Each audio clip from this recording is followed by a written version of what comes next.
My name is Marcus. I'm 28 now, but this happened when I was 21 during my junior year of college. I grew up in a small town in North Carolina, the kind of place where nothing really happens, where the roads get pitch black at night and you can drive for miles without seeing another car. At the time, I was living with my parents and commuting to school. Most weekends, I'd hang out with my friends who lived about 25 minutes away. That night was no different. We stayed up way too late playing video games and just hanging out, and by the time I left, it was about 2 in the morning. The drive home was a straight shot down Highway 64, a 2-lane road that cuts through the woods. No streetlights, no houses for long stretches, just my headlights cutting into the darkness. I've always hated driving alone at night on that road. The trees crowd in so close on both sides. It feels like they're swallowing you whole. Sometimes you get this feeling that if your car broke down out there, nobody would ever find you. I was maybe 10 minutes into the drive when I saw something up ahead. At first, I thought it was a deer or maybe someone's trash bag on the shoulder, but as I got closer, I realized it was a person, a woman. She was standing on the side of the road, completely still. She looked young, maybe mid-20s, wearing this pale white dress that seemed way too thin for the cold night air. Her hair was dark and hung straight down. I slowed down as I passed her, gripping the wheel tight. My stomach dropped when she turned her head toward me. Even though it was quick, I swear her face looked almost blank, like too smooth, no detail. But my eyes could have been playing tricks on me.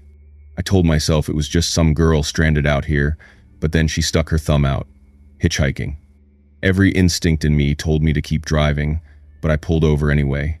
I guess I felt bad. What kind of person leaves someone out on a road like this at 2 in the morning? I rolled down the passenger window and asked if she needed a ride. She didn't answer. She just walked toward the car, opened the back door, and got in without a word. That immediately unsettled me. Most hitchhikers would take the passenger seat, but I didn't want to start anything, so I just kept driving. The silence in the car was unbearable. The only sound was the hum of my tires and the occasional rattle of the road. Finally, I asked where she was going. Her voice was soft, almost like a whisper. She said, "Just down the road." That was it. No town name, no address, just down the road. I nodded and kept driving, but I couldn't stop glancing at the rearview mirror. The strange thing was, no matter how I angled it, the shadows seemed to cover her face, like the darkness was clinging to her. After about 2 minutes, I asked again, "Where exactly do you need me to stop?" She leaned forward slightly, her breath cold on the back of my neck, and said, "Right here." I slowed the car and looked out the window. There was nothing. No driveways, no lights, no mailboxes, no houses, just trees stretching endlessly in both directions. I looked back in the mirror. The back seat was empty. I swerved, almost driving off the road, before slamming on the brakes. My heart was hammering so hard I thought I was going to pass out. I threw open the door, spun around, and shined my phone flashlight into the back seat. Nothing. The door had shut when she got in. I'd heard it. I'd felt the car dip when she sat down. There was no way I imagined that. I stood in the middle of the road, my light cutting into the trees, but the woods were silent. No footsteps, no rustling, not even the usual sound of crickets. It was dead quiet. I got back into the car and floored it the rest of the way home. My hands were shaking so badly I had trouble holding the wheel. When I finally pulled into my driveway, I just sat there for a minute, staring at the empty back seat. I couldn't bring myself to go inside right away. The next morning, I told my mom what happened. She went pale, then told me I wasn't the first. Apparently, for decades, people in our county have reported picking up a young woman on Highway 64, always wearing the same pale dress, always asking for a ride, and always disappearing before they reached her destination. Locals call her the vanishing hitchhiker. Some say she was a young woman killed in a car accident on that stretch of road back in the 1940s. Others claim she was murdered and her body was never found. I'd heard the story before in passing, but I never believed it. Not until that night. Even now, 7 years later, I can still remember her voice behind me. That whisper of, "Right here." And every time I drive home late at night, I can't help but check the rearview mirror, half expecting to see her sitting there again. Take a second to hit the like button. It helps the video reach more horror fans. And if you're new here, consider subscribing so you don't miss the next upload. Now, back to the stories.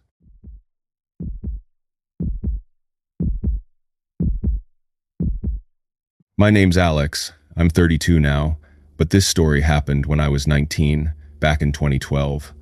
I was working my first job at a pizza shop in Gallipolis, Ohio, which, if you don't know, is about 15 minutes from Point Pleasant, West Virginia. If that name rings a bell, it's probably because of the Mothman legend. Growing up in the area, everyone had heard the stories, a huge, winged creature with glowing red eyes that people started seeing in the 1960s before the Silver Bridge collapse. Some people believe it was a warning, others think it was just a local myth that got out of hand. I never believed in it. Until one night. I had just closed up the pizza shop. It was about 1:30 in the morning, and I was driving home along Route 35. It's a long stretch of highway with big patches of woods on both sides. That night was especially quiet, no cars in either direction, just me and the road. About 10 minutes into the drive, I noticed movement above the tree line. At first I thought it was a big bird, like an owl, or maybe even a hawk, but it looked off. The wingspan was massive, way bigger than any bird I'd ever seen. I slowed down, squinting through the windshield. That's when it swooped lower. My headlights caught it for a second, a massive black shape with wings that seemed to stretch across the whole road. And then, the eyes. Two glowing red eyes, staring straight at me before it shot back upward into the trees. My stomach dropped. I gripped the wheel so tight my knuckles went white. I tried convincing myself it was just an owl reflecting the headlights, but owls don't have eyes that glow red like burning coals. I pressed harder on the gas, just wanting to get home.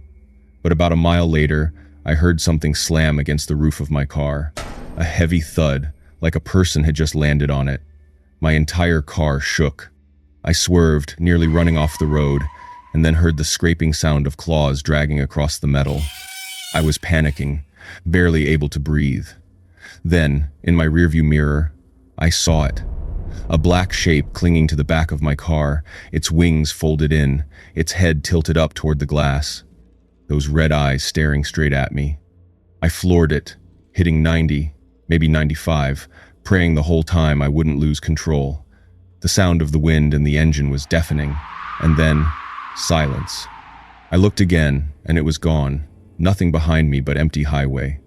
When I got home, I jumped out of the car and ran inside. I barely slept. The next morning, I went out to check my car, half expecting it to be normal. But there were long scratches across the roof and trunk, like claws had raked across the metal. I never told anyone at first because I didn't want to sound crazy, but years later, when I did, people just nodded and said, "You're not the first." There are still sightings around here every so often, and people swear the Mothman appears before something bad happens.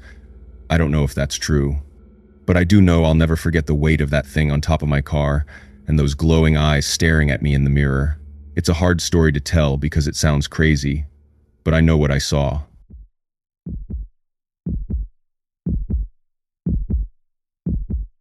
My name's Daniel. I'm 29 now, but this happened when I was 15. I grew up in Bowie, Maryland, which, if you know your folklore, is home to one of the creepiest urban legends on the East Coast, the Goat Man. For anyone who's never heard of it, the Goat Man is exactly what it sounds like. Half man, half goat.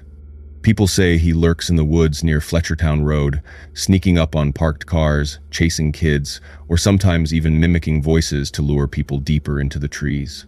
Most people just laugh it off as a dumb campfire story.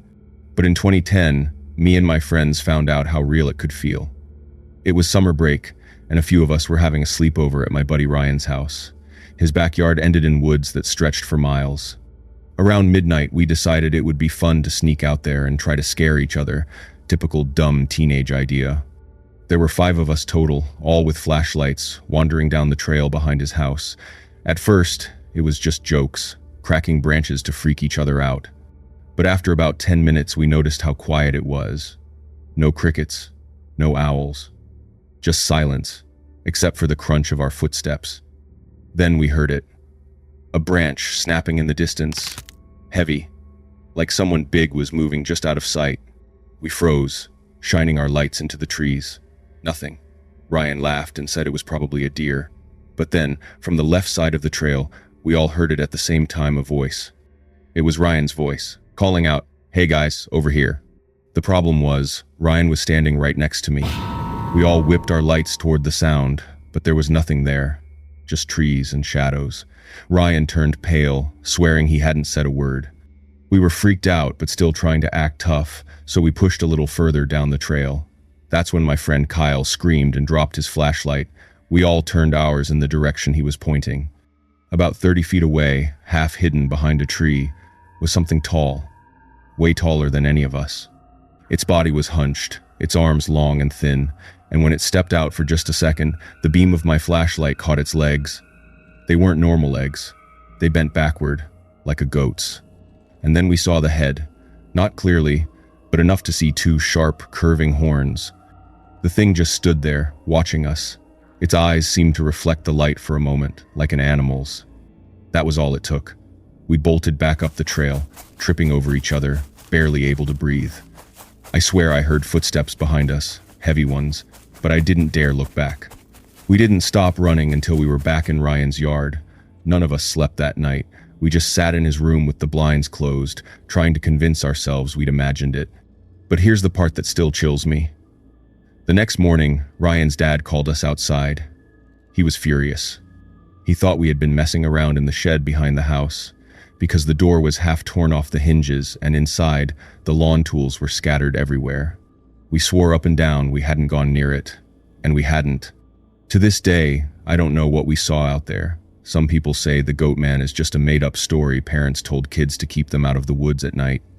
But after that night, I believe there's something out there, something that can mimic voices, something with horns.